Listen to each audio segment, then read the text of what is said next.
Habit mjeku, ja çfarë ndodh trupit nëse vendos një qep në qafë para gjumit. Qepët janë të njohura si një pastrues i shkëlqyer i lëkurës, ato vrasin bakteret, mikrobe dhe përmbajnë acide fosforike që bëjnë mrekulli në gjak.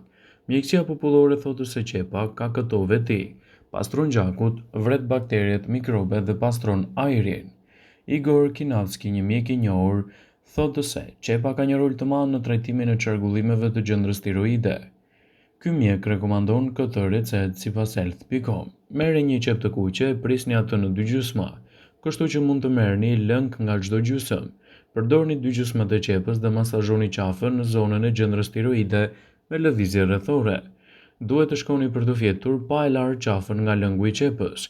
Kjo recetë natyrale do të përmirësojë funksionin e gjendrës tiroide, por për trajtime më të specializuara duhet të drejtoheni tek mjeku.